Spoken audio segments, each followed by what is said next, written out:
চাঁদ রাত। চাঁদ রাত মানেই আনন্দ, খুশি। তার পরের দিন ঈদ। ঈদের প্রিপারেশন চলছে। ছোট মেয়েরা মেহেদি দিচ্ছে। এদিকে সন্ধ্যার সময় আমি ওদেরকে মেহেদি দিয়ে দিচ্ছি। আমার ছোট মেয়েটা ওর বান্ধবীর এক বড় বোনের হাতে মেহেদি দিয়ে আসছে। মেহেদিটা আমার একদমই পছন্দ হয়নি। ভাবলাম যে কোনো রকম যদি ঈদ মোবারকটাও দেখা যেত তাও একটু খুশি হতাম। বাট ঈদ মোবারকটাও বোঝা যাচ্ছে না। ও কেমন টাইপের কস্টিপ দিয়ে নাকি ওইটা ড্রয়িং করে নিয়ে আসছে।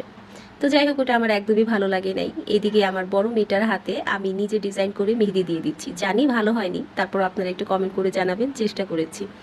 আমার হাত প্রচণ্ড ব্যথা ছিল। আমার হাত এক প্রকারের কেমন যেন ব্যথাই ছিল, এই জন্য আমি মেহেদিটা দিতে পারছিলাম না। ধরতেও আমার অনেক কষ্ট হচ্ছে। এই ফাঁকে একটু চিকেন ফ্রাই না খেলেই হবে না। এদিকে চিকেন ফ্রাইটা আমার হয়েই গেছে। মেয়েরা বলছিল, মাম্মা একটু চিকেন ফ্রাই যদি দিতে তাহলে জমে যেত। তো যেই ভাবনা সেই কাজ। মেহেদি দিতে দিতে আমার এদিকে চিকেন রান্নাটা হয়ে গেল। কালারটা অনেক বেশি ভালো লাগছে। আমি অনেক বেশি স্পাইসি করে চিকেন ফ্রাইটা করেছিলাম। খেতেও ভীষণ মজা হয়েছিল।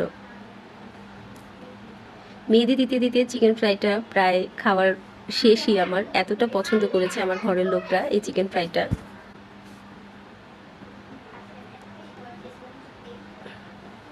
আমার কিন্তু ভীষণ ভালোই লাগছে কালারটা, আর খেতেও ভীষণ ভালো হয়েছে।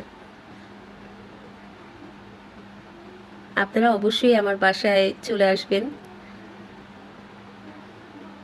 আমি আপনাদেরও চিকেন ফ্রাই বানিয়ে খাওয়াবো আমার হাতের। মাশাআল্লাহ, দেখতে কত সুন্দর লাগছে। এটা কিন্তু খেতেও বেশ মজা হয়েছিল। খাওয়া দাওয়া শেষে বাকি কাজটা আমি আবার করছি। আমার মেয়ের হাতে মেহেদি দিচ্ছি। এদিকে হাত আমার প্রচণ্ড ব্যথা, এক প্রকারের ভেঙেই গেছে হাত।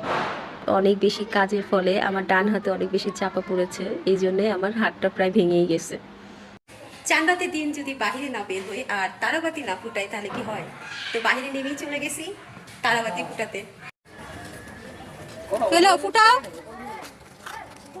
এতক্ষণ তো ধুমাইয়া ফুটা শব্দ শুনলাম।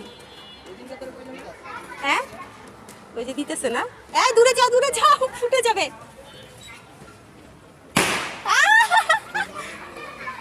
এখন টেলার এসে বসলাম। এখানে আমার এক সপ্তাহ আগে ড্রেস দেওয়া আছে, ঈদের ড্রেস। তো হচ্ছে এখানে বানাতে দিয়েছিলাম। অলমোস্ট কাজ শেষ। আজকে চান রাত। তো আজকে রাতে দেওয়ার কথা ছিল, তো জামা ওভারলক করতে পাঠিয়েছে। এখন কি করার, কিছুক্ষণ ওয়েট করতেছি।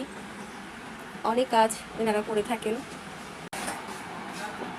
বসে থেকে গ্লাসে একটু নিজেকে দেখে নিলাম, একটু ভিডিও ক্যাপচার করে নিলাম।